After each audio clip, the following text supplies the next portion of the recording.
Well, hello everyone, and welcome to the webinar for today. Very excited to be with you. I'm Dr. Bill Davis with UCM Practice Growth Systems. Thank you for joining us today on the live webinar, or if you're watching this back later, I'm glad that you found the replay.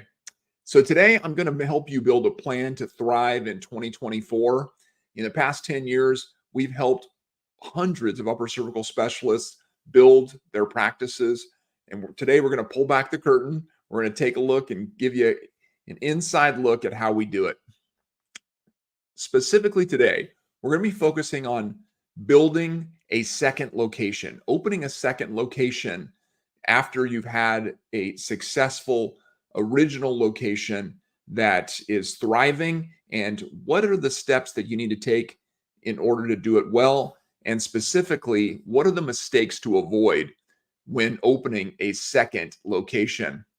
So, one of the questions to ask is, why two locations? What is the point of opening a second location? Well, one reason is if you do it right, you can duplicate your growth. You can increase your impact, your influence, and your income.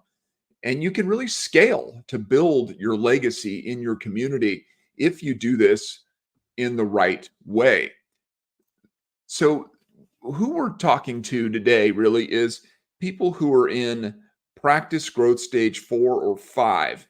And if you're unfamiliar with our practice growth stages, I encourage you to go over to our website, ucmpracticegrowthsystems.com, to find your current practice growth stage and learn steps you can take to grow to the next stage. But, practice growth stage 5 is growing from one location to 2 locations. And that's really what we're going to be talking about today.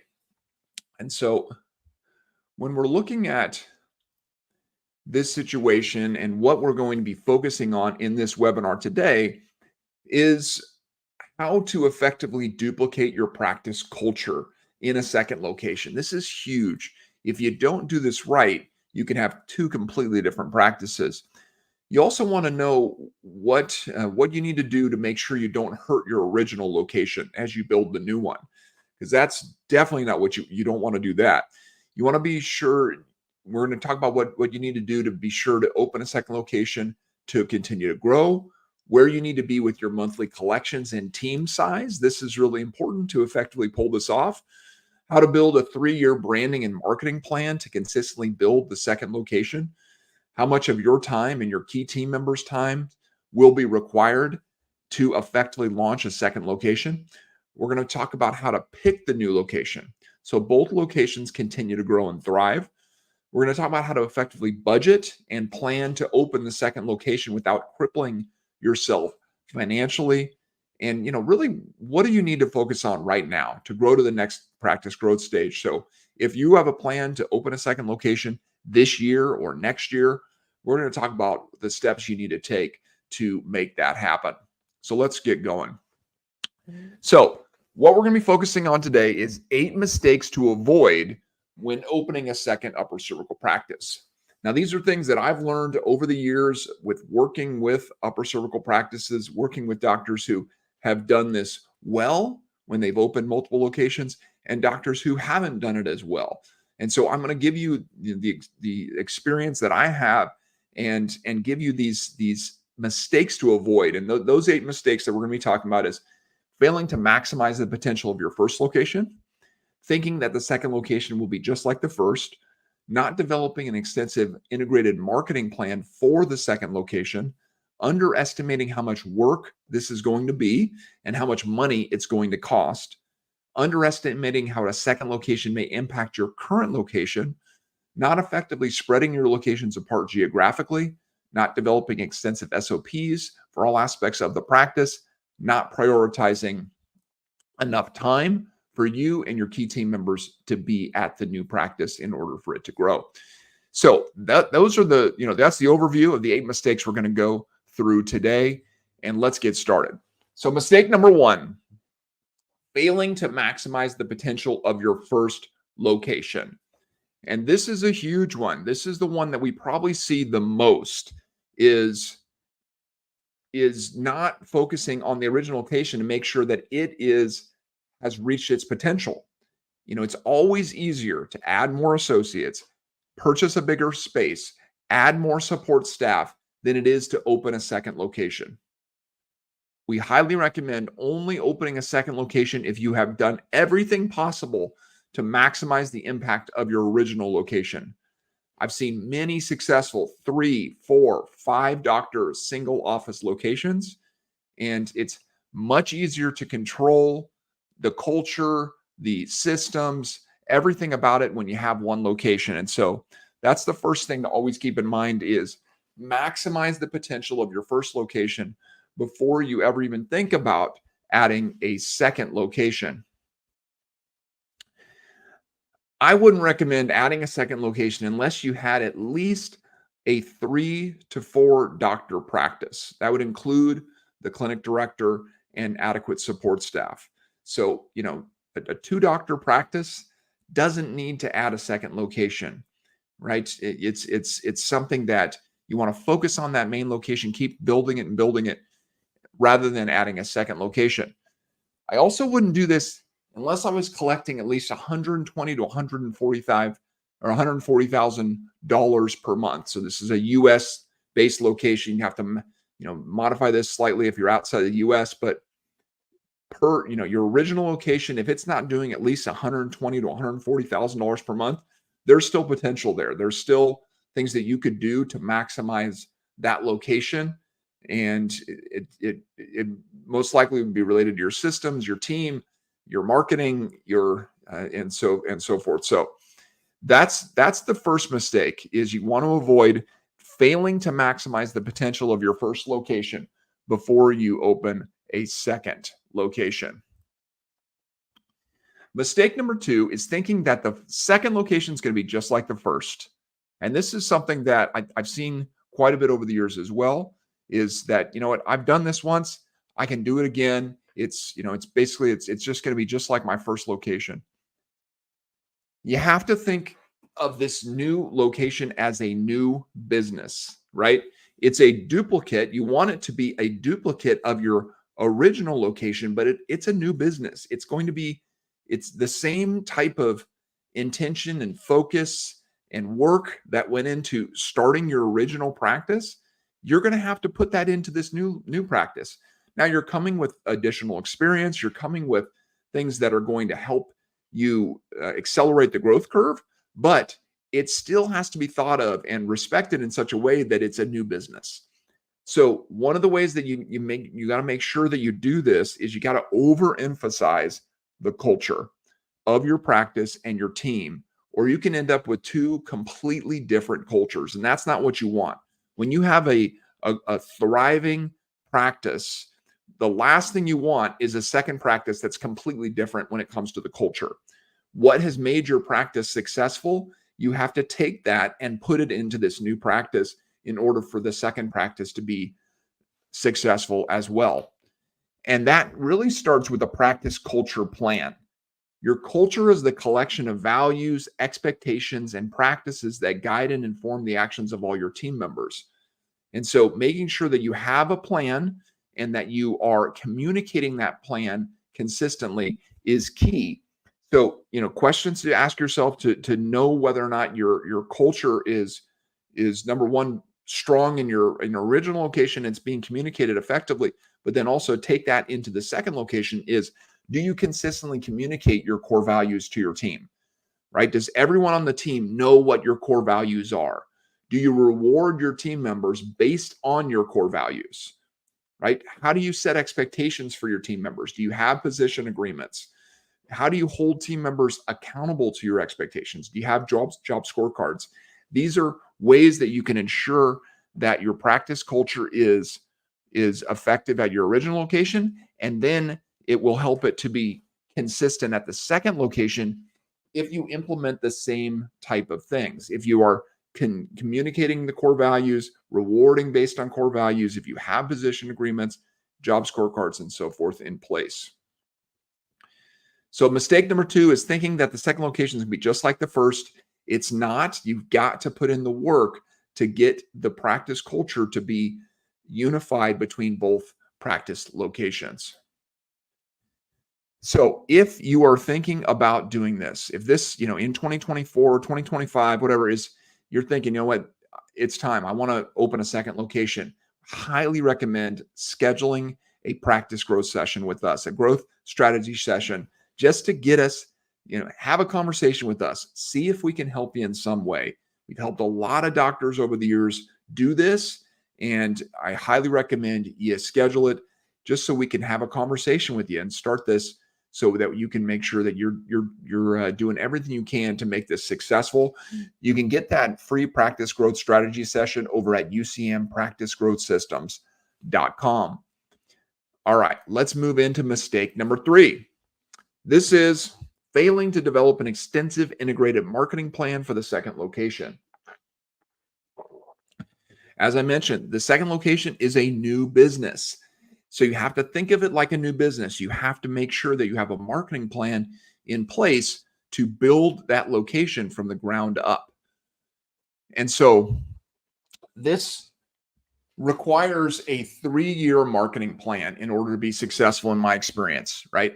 You have to be thinking about this and really laying this out for 3 years, right? If you're going to open a second location this year, you should be thinking about, what are we going to do in 2024, 2025, 2026, and so forth, so that you have a plan in place of what the plan is to grow this new location. So year one, what is extremely important, and we tell all doctors that are starting practices this as well, you have to emphasize external marketing in year one, because you don't have enough patients to do a lot of internal marketing, right? You want to start obviously with patient education from day one and begin to build that group into referrers, but you've got to emphasize external marketing in year one. You got to focus on things like building your health practitioner referral network. We have a ton of resources on the website about that. You want to focus on serving in your new community. Get out there, get people to know who you are and that you're there in the community to help. Do things like business surveys, getting into your local community, this where the second location is located. Meet the other entrepreneurs in the area, meet other business owners, and help learn about their businesses and what they do, so that you can begin to build that network in the area. Build a target market community, right? This is something that, again, is really important. If you identify your target market for this second location, focus on building a community, always having something to invite people to, having monthly events and different things that are happening in your practice to make sure that people know who you are, what you do. Doing things like community talks, spinal screenings, etc. This is all part of that external marketing plan, that year one plan that is so important at a second location. You want to emphasize digital marketing all 3 years though, right? So starting with year one, you want to be thinking about digital, like even before you open. We have a Start Right program that is, ideal for this. It's designed for that. Helps you get everything in place digitally, and also even offline in many ways. But it helps you to get things lined up. It's a great way to get things started for you. Make sure your online branding is right. Make sure you have a co-emphasis on your website for both locations. You also want to make sure that you're building up your Google reviews for the new location as quickly as possible. You're going to have 2 different Google local listings. And so this new local listing for the second location is going to have, at first, 0 Google reviews. And so you got to build up those reviews as quickly as you possibly can. You also want to be doing things like Facebook ads, Google PPC, things like that we can help you with when it comes to attracting your target market, attracting the right kind of people into the new practice is a key thing as well. So internal marketing, as I mentioned, you want to be, focusing on patient education from day one. But in year 2, as the practice begins to build, that's when you want to focus more into internal marketing. You got to have enough new patients over the first 90 days to be able to start building referrals. Then in year 2, you can emphasize more internal marketing events. Things like a friends and family day or a PAD, doing quarterly contests, food drives, backpack drives, toy drives, those types of things are good ways in year two to start building your internal referrals, building that practice out even more. So, this is what we're probably most known for, is helping doctors with their integrated marketing plans. And, we love helping doctors grow. We love helping them help more sick and suffering people find hope and healing in their communities. That's what we're all about. And so between our practice growth systems and our practice growth sessions, we got you covered. But here's just a few examples of doctors that we've helped with this specifically. Like Dr. Rick Means in Florida has multiple locations, and he talks about how they help us not only bring in new patients, but qualified leads, not some low-hanging fruit, qualified condition-specific leads that are great quality. We have Dr. Jennifer Taylor, who says, it's like having another employee without having to pay for another employee type of price. It's very worth it. Dr. Pat Lynn, since starting with UCM, he's more than doubled his practice to over 1.2 million. Dr. Mercedes Cook, having record months, lots of new patients coming through the door. So these are some of the examples of doctors that we're helping right now. And we would love to have the opportunity to help you too.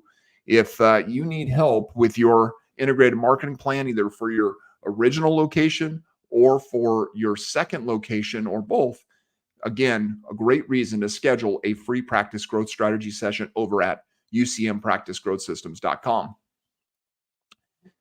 So mistake number 3 was failing to develop an extensive integrated marketing plan for the second location.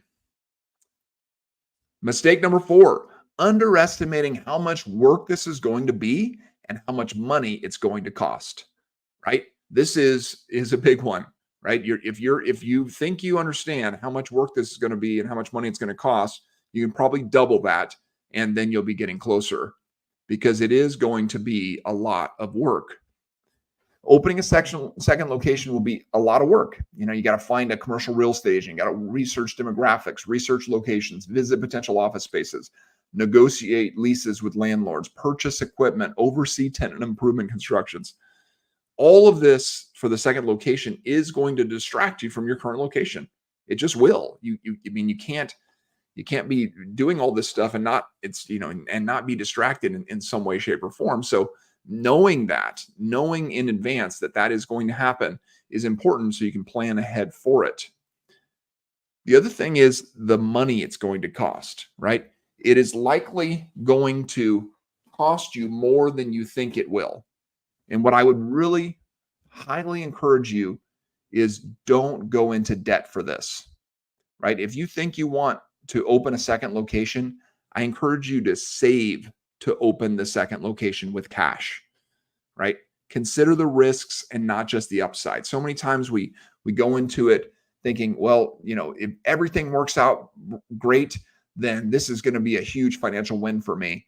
But things happen, and you got, and if you're in a cash position versus a leveraged position with debt, you're in a much worse position. And so I highly recommend not going into debt for this, but instead saving up and doing this with cash.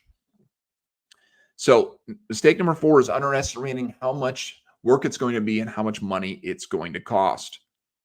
Mistake number 5, underestimating how a second location may impact your current location. This is another big one, and it's one that, again, a lot of people don't think about really. It's, I'm just going to, open a second location. It's going to be awesome, but it may impact your current location, and probably will in some way, either at least in the short term. So, some things to consider when it comes to opening a second location is some people will choose to go to the new location, which may decrease your patient volume at your original location, right? Depending on where you place your locations, we'll talk more about that in a minute, but there's going to be people that are kind of right in between, and they'll say, I think I'll go to the new location, right? And so you may see a decrease in patient volume at your original location. You're going to, as I mentioned, you're going to have a divided focus for at least a while, right? While this is really getting going. Your other team members will also have a divided focus while this is building. And a divided focus could impact your original location. So these are things to keep in mind and prepare for. And again, another reason why it's so important to do this with cash rather than with debt. So mistake number 5 is underestimating how a second location may impact your current location. Mistake number 6, not effectively spreading your locations apart geographically. So this is a big one, right? This is probably the one that people think about the most when it comes to a second location is, well, where do I put it? What do I want to consider when I'm adding a second location to the community that I'm in? So some things to keep in mind with a second location is you want to consider traffic patterns, right? So for instance, if you are in a large metropolitan area and there's people that drive, say, from the suburbs into the city, those are things to consider. If you have a location that's in the city and you put one in the suburbs, then your traffic patterns may affect the patient flow and the patient volume that you can see at that particular one. So you really want to focus in on different areas. If you're in a large city, you may want to focus in on different neighborhoods, right? Different neighborhoods that you can serve that are separate enough from each other, but there are also good neighborhoods that are places where traffic flows towards. If you're in a little bit more of a rural area, it may be that you spread those locations out throughout a county, right? Or even throughout a state, depending on how many locations you're opening and what the goals are, or a province if you're in Canada or another area of the world. But yeah, so those are some of the things to think about. Where can I spread these out? What are the traffic patterns? What are the demographics? All those types of things to really effectively set up this second location. So mistake number 6 is not effectively spreading your locations apart geographically. This takes a lot of time and attention and focus and research to really do this effectively. And it's, again, a great reason to schedule a practice growth strategy session with us so that we can help you really lay out these 2 practices effectively, because you can't go back and change this, right? Once you say this is where I'm going to go, and you build a new location or you rent a new location, it is going to be very difficult to go back on that. Mistake number 7, not developing extensive SOPs for all aspects of the practices. So everything, and I want to emphasize this, everything about your original location must be thoroughly documented for this to be successful in a second location. You have to be able to replicate what you did at the original location, and that comes down to systems. Your systems have to be clearly documented so they can be applied in a new location. So you have to be thinking these things through. Do you have clearly defined systems with checklists, milestones, scripts for the entire new patient journey, existing patient journey? Are your systems documented? Do you consistently update those processes? Were they last updated 3 years ago, right? Do you utilize your systems in your weekly trainings, right? Are you doing weekly trainings? I sure hope you are. Do you use your systems to hold your team accountable to the standards, right? As we talked about, are you using job scorecards, position agreements, those types of things to make sure that people are doing the systems, right? So this is key. If you want 2 locations to thrive, the systems have to be the same. That is a huge part of the culture being the same at both locations, is the system needs to be the same. And that's why a lot of second locations fail, is because the systems are not solid at the first one, and so they can't be transferred to the second one effectively. So one of the most important systems you can have in your practice is the new patient phone call. And we have a great checklist for you for this. If you want to go over to our website and look at our practice growth tools, our new patient phone call checklist can really help you with building this system. This is a system that we see a lot of our clients when they first come to us is not great. And so we've built this to help the entire industry hopefully do new patient phone calls better, because if your office isn't doing new patient phone calls well, then you're missing out on tons of opportunities with new patients to come into your practice and get the help that they need. So mistake number 7 is not developing extensive SOPs, standard operating procedures for all aspects of your upper cervical practice. All right. Last mistake to avoid. Mistake number 8. This is a big one. Uh, as I mentioned, free practice growth strategy session. You can always get that over at ucmpracticegrowthsystems.com. Mistake number 8, not prioritizing enough time for you and your key team members to be at the new location to get it going in the right direction, right? This is probably, again, one of the most common mistakes. You got to make sure that you and your key team members have enough time to do this. It has to be strategic in the way that you split your time between the two locations in order for this to work. And so what we recommend is hiring a full-time CA for the new location, right? That's right off the bat. As soon as you have a new location, you've got it picked out, it's getting ready to open, you hire a full-time CA for that new location. We have great resources on the website to help you with that. Hiring and CA hiring and training made easy. Great course that you can purchase over there. But hiring a full-time CA for the new location is your first goal when it comes to this new location. Second, your clinic director, that's you, the senior associate, which is most likely the person that is eventually going to be the one that is leading this second location, your office manager, each need to spend significant time at the new location so you can emphasize culture, so you can focus on mission and team and marketing and systems. As I mentioned, even if the eventual plan is the senior associate to be the clinic director at the new location, which is probably the most common way that upper cervical specialists do this, you want to expect there to be there 2 or 3 days per week for at least 6 to 12 months, right? That sounds like a long time, but I'll tell you, if you want this to work, that's what I've seen work best, is you've got to be there. You've got to be in that practice. You've got to continue to emphasize culture. You got to continue to train. If not, your senior associate can take this practice in a completely different direction, and it can no longer be part of your culture. It can be part of a completely different culture that is not going to generate the result that your original location did. And so thinking this through, thinking about how you're going to split time, what you're going to do in order to make sure that the culture is strong at both locations is key. So as the clinic director, as I said, expect to spend at least 3 days per week at the new location for a while and 2 days at the original location, right? So that is the best way to do it. Start out 3 days a week at the new location, 2 at the original. Eventually, you can start to shift that. You can go down to 2 at the new location, 3 back at your original location, that type of thing. Eventually, 4 at the original, 1 at the new location. But the goal is that you're still there. You're still checking in on things. You're still seeing how the systems are working. You're still making sure that culture is emphasized. And what I would make sure that you're always there for is the weekly trainings. Even if you get down to just 1 day a week at the second location, be there when they're doing their weekly trainings, because you want to be checking in on systems.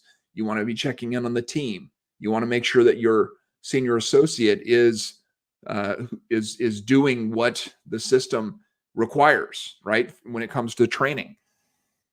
Also, you want to expect your senior associates to spend extensive time at the new location while you're getting it going.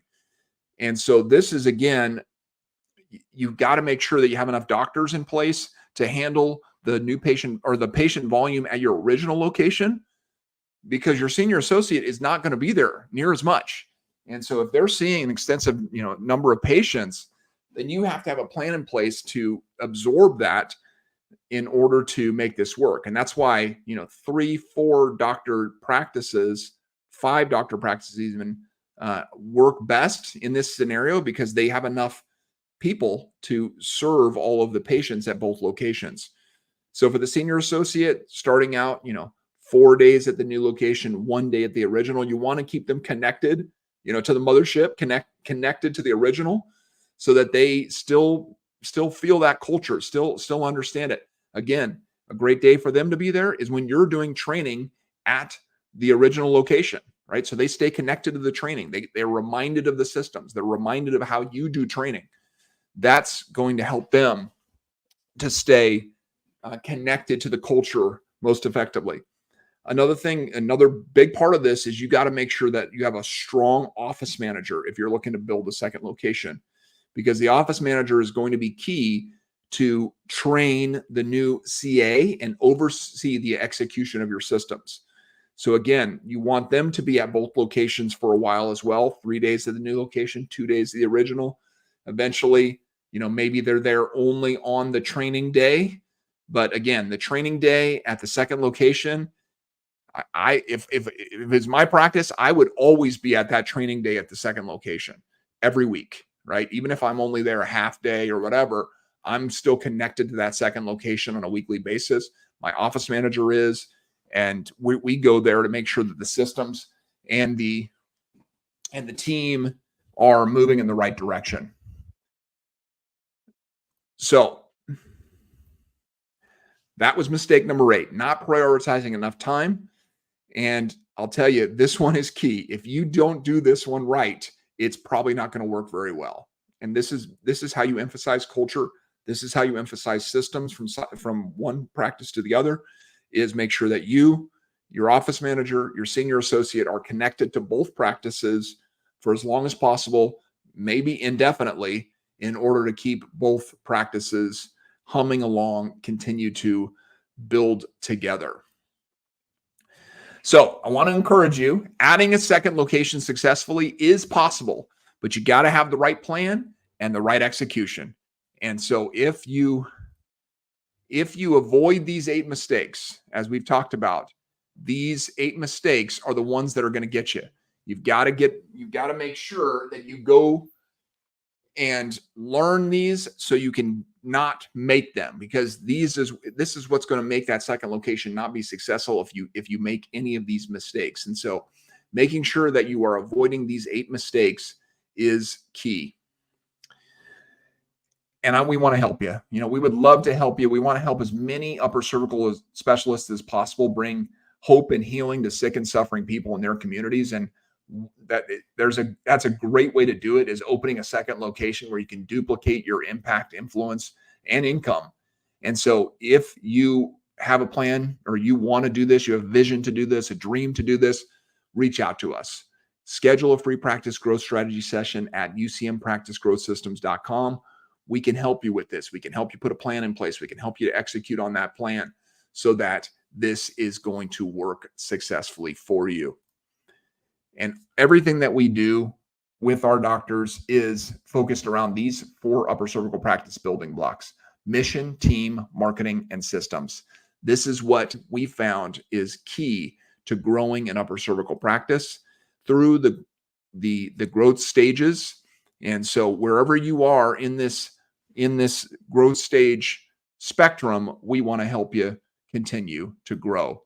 And so schedule a free practice growth strategy session at ucmpracticegrowthsystems.com. If you haven't already, let's help you grow. And as always, we always say, go team upper cervical.